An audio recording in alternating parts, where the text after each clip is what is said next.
Começa agora o podcast Agro e Prosa com o jornalista Divino Ronaldo. Esse podcast tem por objetivo falar do agronegócio de um jeito descontraído, fácil e descomplicado.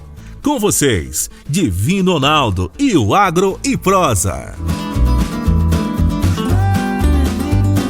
O meu entrevistado de hoje é Breno Araújo, engenheiro agrônomo, mestre em fertilidade do solo e nutrição de plantas, com ênfase em manejo nutricional do milho e da soja para altas produtividades. E o tema da nossa entrevista será planejamento da próxima safra 21-22 e a contribuição da assistência técnica.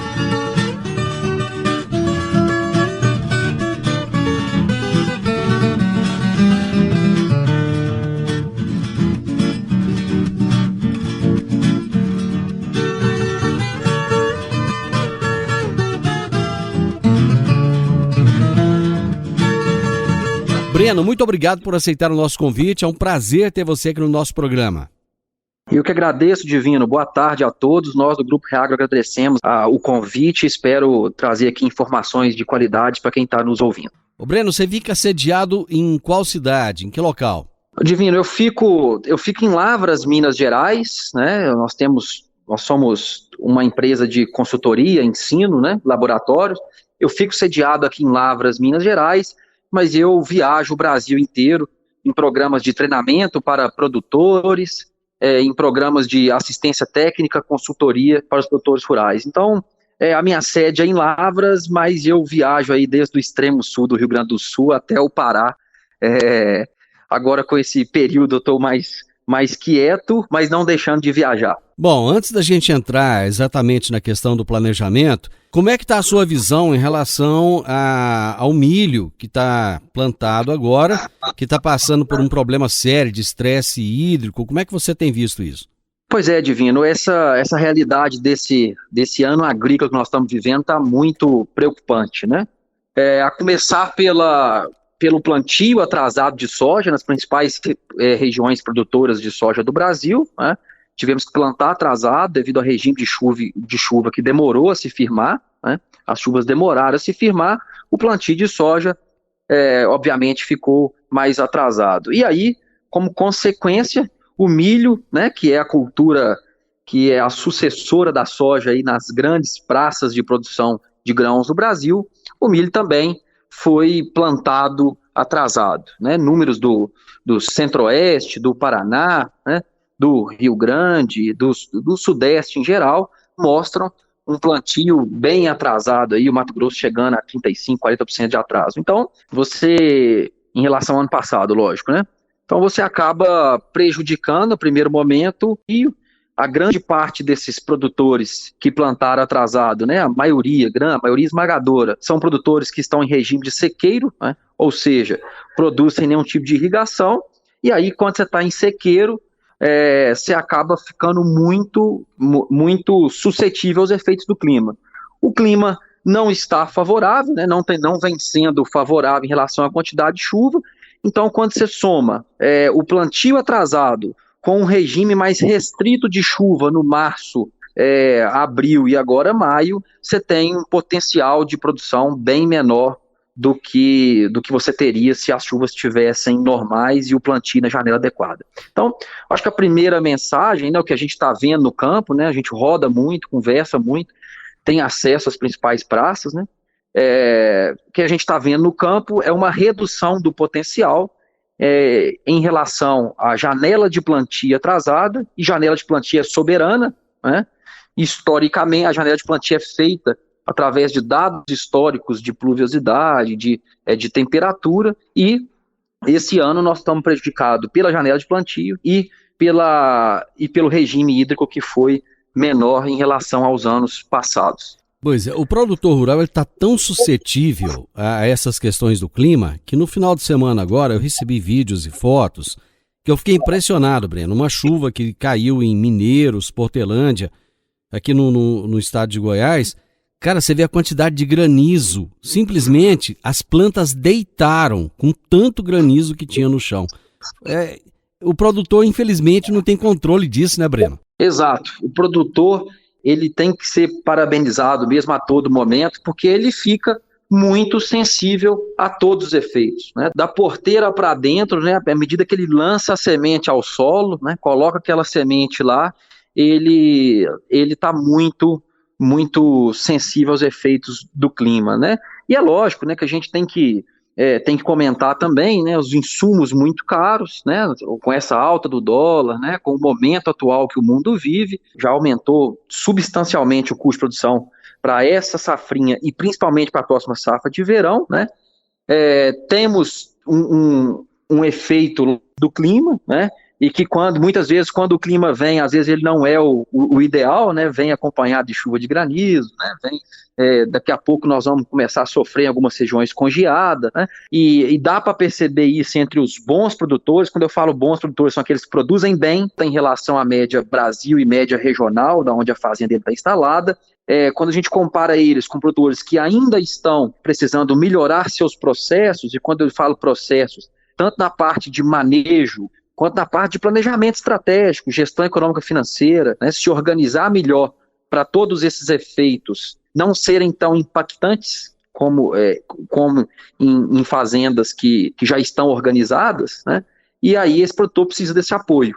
Então, realmente o produtor rural tem que pensar muito nesse planejamento, porque ele está muito sensível tanto aos efeitos do clima, quanto aos efeitos de mercado que estão variando bastante, né? O professor Marcos Fava Neves, citando ele aqui, né, ele gosta de falar um termo interessante, ele fala que nós estamos nos tempos dos 3 Vs, né? As variáveis variando violentamente, né? E agora vem o clima aqui para provar isso, né? E se falar de milho, ainda tem mais problemas, né? Tem o efeito da cigarrinha. Isso, e aí pesamento, né? Exato. Bom, nós estamos aí em plena fase de planejamento da próxima safra de verão, né? Da soja. E quais são as estratégias para o produtor não ser surpreendido nessa próxima safra? Bom, vamos lá. Eu vou tentar organizar o raciocínio aqui para a gente tentar fornecer essas informações o mais práticas possível, né? O produtor hoje ele precisa de pensar em muitas coisas, né? Ele é um empresário rural, né?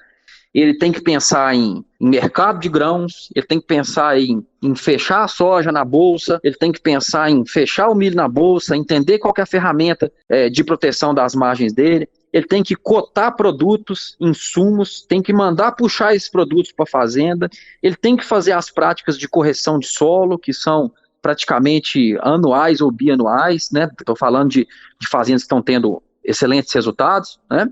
Ele tem que se planejar toda a parte de despesa, a parte administrativa, e tem que fazer isso tudo com o carro a 300 km por hora, né? A fazenda não para, né? A fazenda saiu da safra, toda a safrinha, já está planejando safra, já está fechando soja para o ano que vem, já está planejando a safrinha do ano que vem. Então, a primeira coisa, na minha opinião, para o produtor mais seguro, para ele sofrer menos com os efeitos do clima e dá para minimizar os efeitos de um clima adverso, a primeira coisa é ele ter um bom aconselhamento, uma boa consultoria, ter pessoas perto dele que consigam oferecer informações de qualidade, informação isenta, né, forma bandeira branca, e que consiga fazer um planejamento estratégico para ele, de curto, médio e longo prazo, para que ele consiga mitigar esses efeitos do clima dentro de uma fazenda que produz isso aqui, né? Então, eu começaria dizendo isso. O produtor rural precisa, né, o empresário rural hoje precisa de estar muito bem assistido, né? Tem vários jeitos de ele estar bem assistido, né? O Brasil ele é repleto de boas consultorias, bons consultores, bons assistentes técnicos, cooperativas, revendas, algumas pessoas que apoiam ele nas decisões estratégicas, porque não dá tempo para ele parar agora para tentar entender tudo, entender os fungicidas que estão chegando, os novos, os inseticidas, as aplicações, os cultivares novos de soja para a próxima safra. Ele precisa de um apoio técnico e de gestão muito bem preparado. Agro e Prosa.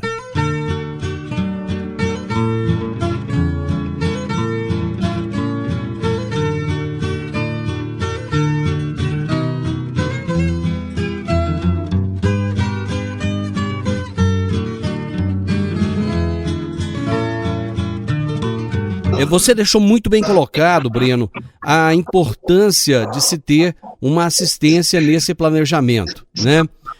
Vamos começar a destacar alguns itens que eu acho que são importantes para o produtor e você vai dizer aí o que deve ser feito. Por exemplo, manutenção de máquinas e dos equipamentos. Qual a importância de se fazer essa manutenção antes do plantio da próxima safra? Ok, Divino. Nós estamos vivendo um momento de alta dos preços dos insumos, dos maquinários, né? A maioria dos insumos agrícolas, né? E em máquinas não estamos diferentes, né?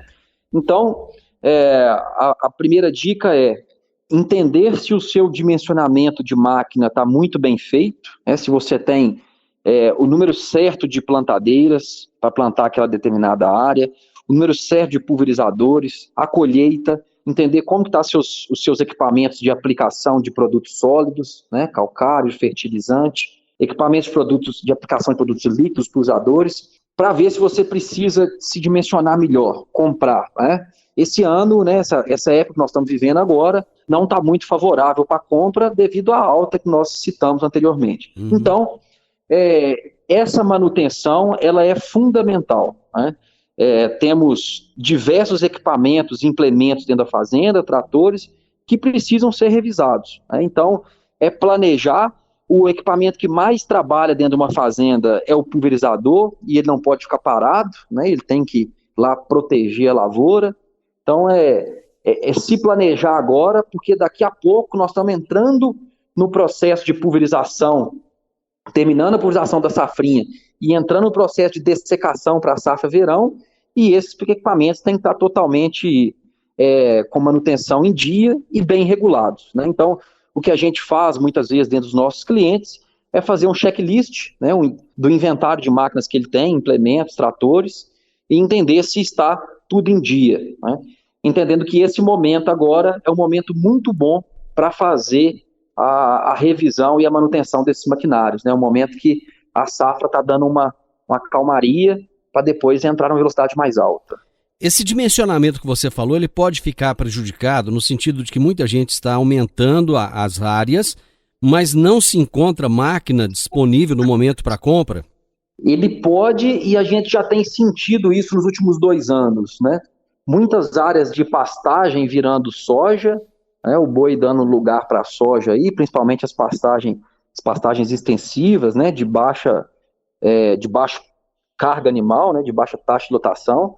Então, o momento que o agronegócio vive, a soja cresceu muito, né? O milho está crescendo, e o produtor as regiões não conseguiram se dimensionar em máquina na velocidade que está se aumentando as áreas de plantio, né?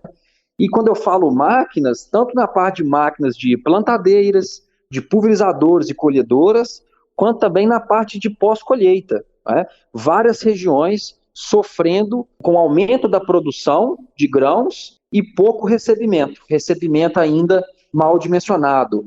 Quando eu falo recebimento, eu falo de estrutura de secagem e armazenamento, Divino. Compra de insumos, ele tem que ter essa mesma preocupação, e a pandemia pode de alguma forma prejudicar nessa compra dos insumos? Bom, o que a gente tem percebido hoje em todas as regiões do Brasil? Os insumos, eles estão na mão, né, das empresas multinacionais e nacionais, e ele é muito bem distribuído pelas revendas e cooperativas que tem no mercado, né?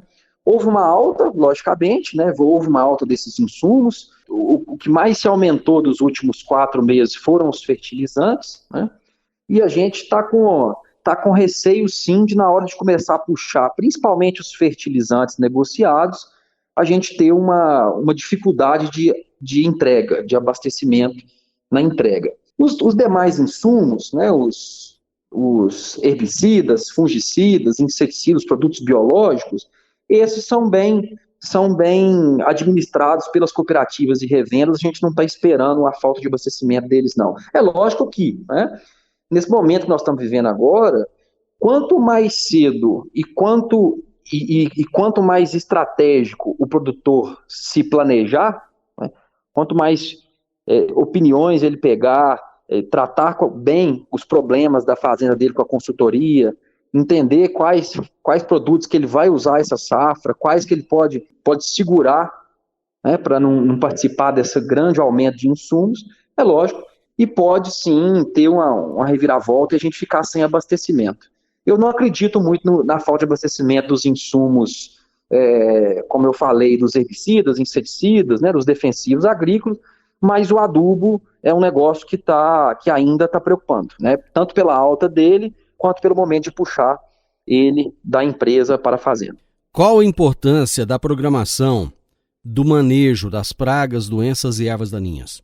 Divino, isso é interessante discutir. O que a gente tem percebido na agricultura nos últimos 7, 8 anos, a agricultura, Divino, ela deixou de ser uma agricultura reativa ou curativa para ser uma agricultura preventiva. Quando eu falo isso, vou explicar, a gente tinha insumos, tanto na parte de herbicidas, inseticidas, fungicidas, a gente tinha insumos agrícolas que resolviam o problema quando era aplicado, né? Principalmente na parte de inseticidas.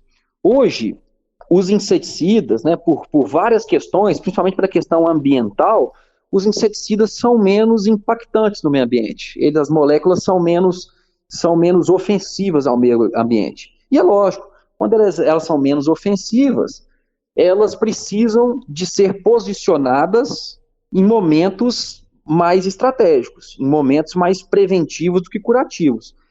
Trocando, né, levando para a prática, os inseticidas que controlavam lagartas grandes há 8, 10 anos atrás, já saíram do mercado, e os inseticidas que nós temos hoje são bons produtos, mas quando bem posicionados, no momento certo, do jeito certo. Aí sim o negócio funciona. Agro e Prosa, falando do agronegócio de um jeito descontraído, fácil e descomplicado.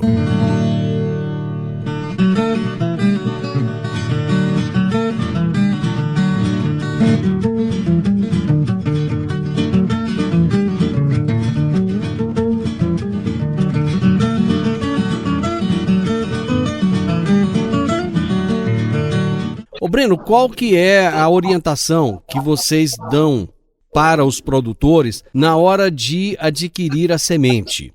Ok, Divino. A gente falava, né, no bloco anterior sobre a importância do bom planejamento de safra, né? Uhum. E como que isso pode impactar, e a semente está dentro disso, né? O Brasil, né, os produtores de semente do Brasil melhoraram e muito a qualidade do produto entregue, ou seja, investiu-se muito nos últimos anos em entregar para o produtor uma semente com melhor qualidade física e fisiológica, de maneira geral, né? Então, as sementes têm chegado para o produtor com maior germinação, com maior vigor, com maior sanidade, e isso está diretamente relacionado ao resultado, né? Assim, sementes boas vão gerar boas plantas, que vão gerar bons frutos, que vão gerar bons grãos, né? Nada aqui, eu gostaria de deixar uma dica para quem está nos ouvindo: nada que você fizer, nada, adubação de qualidade, agricultura de precisão, bom planejamento, boas aplicações de insumos, nada que você fizer vai além dos limites impostos pela semente. Ou seja, comprou semente boa, você tem chance de produzir bem, né? Comprou semente ruim, você não tem chance nenhuma de produzir bem. E aí fica uma dica, né? Nós já estamos na época de saber, né? Já estamos no mês de saber quais são os cultivares que eu vou plantar para o próximo verão, né?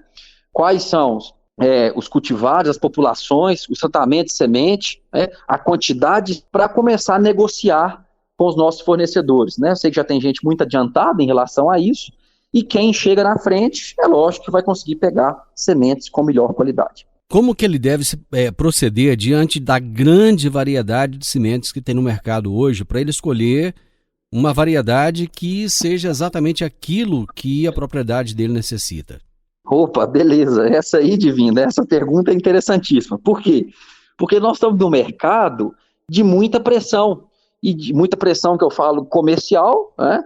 Logicamente porque a cada safra que passa, cria-se cada vez mais portfólios, empresas, né? Aumenta-se muito o número de cultivares comercializadas, e o produtor ele não consegue, né, acompanhar toda essa velocidade de lançamentos de novos cultivares, né?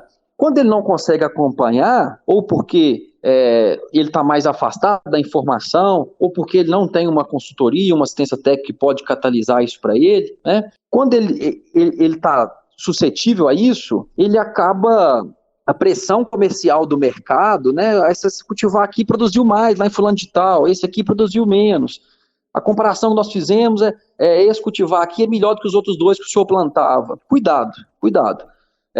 Você deve plantar dentro da sua fazenda cultivares que você já conheça, que você sabe exatamente como que ele se comporta naquele clima, naquele microclima da sua fazenda, que você já conseguiu domar principalmente a população de plantas, né, o stand daquele cultivar, que você sabe quais são as fraquezas e as fortalezas. Por quê? Porque nessa pressão de lançamento de novos cultivares, e aí realmente tem muitos bons cultivares chegando, você não pode cair no risco de ficar testando cultivares para as empresas, né? Você precisa de estar seguro sobre a sua maior área da sua fazenda, você ter os melhores cultivares. E quem são os melhores cultivares? Aqueles que produziram bem historicamente dentro da sua fazenda, né?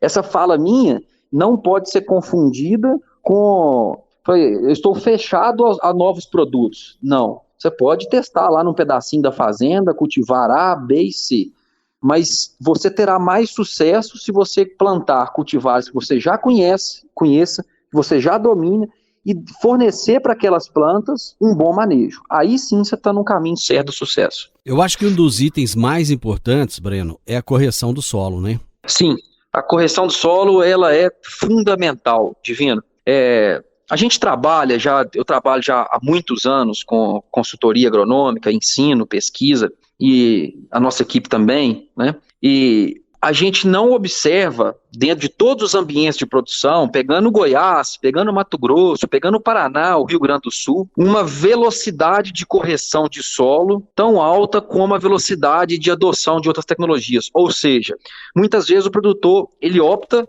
por fertilizantes foliares, de aumentar um fungicida a mais, de aumentar um inseticida a mais, de colocar um inseticida a mais, e ele acaba esquecendo ou não dando importância para a correção de solo. Depois da água, nós precisamos, a água é muito importante para a produção de qualquer coisa, né? Nós precisamos de um solo corrigido. Aqui no Brasil, de maneira geral, nós não temos bons solos, quimicamente falando, né?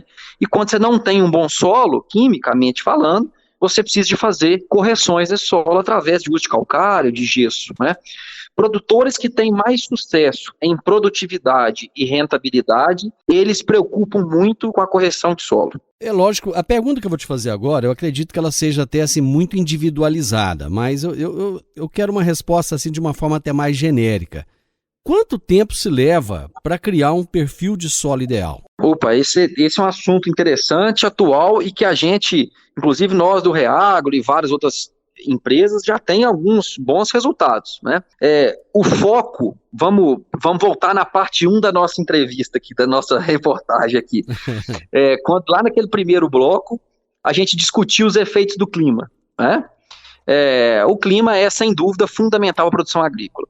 E naquele momento a gente falava, né, que a parte de estresse hídrico, de falta de água, é o que impacta mais na baixa produtividade, né, na penalização da produtividade de qualquer lavoura. Se nós estamos em sistema de sequeiro, em regime de sequeiro, e dentro desse regime de sequeiro, o fator que mais impacta na produtividade é a água, ou seja, a falta dela através de veranicos, de períodos de chuva mais irregulares, existe uma estratégia muito assertiva que todo produtor precisa focar, que é construir o perfil de solo. Quando eu falo construir o perfil de solo, é colocar cálcio, magnésio do perfil, né, de 40, 60, 1 metro de profundidade, e reduzir ou eliminar o alumínio tóxico, né?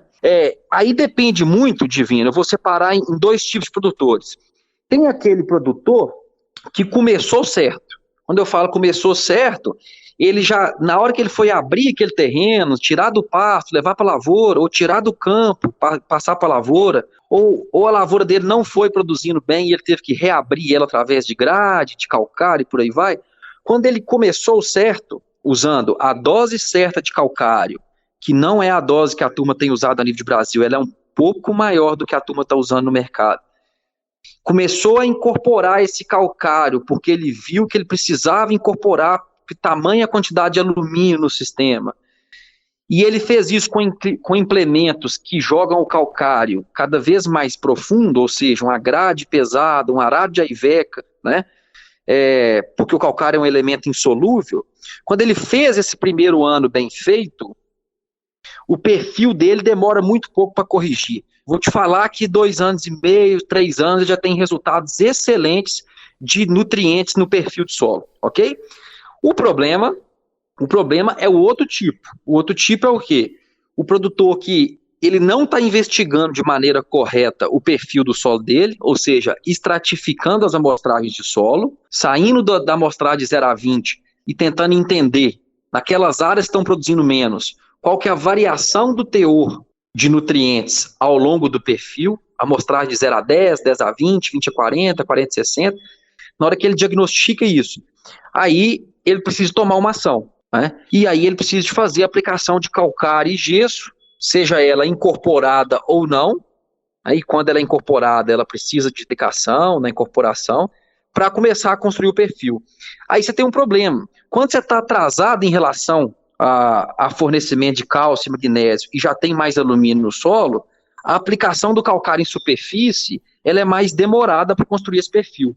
E aí você precisa de associar gesso, associar culturas de cobertura, e aí você vai demorar um período maior do que o citado anteriormente, de 3 anos. Ok, Divino? Bacana, Breno. Chegamos ao final. Agradeço imensamente a sua participação conosco aqui. E o programa está à sua disposição. Volte sempre que quiser. Muito obrigado, viu?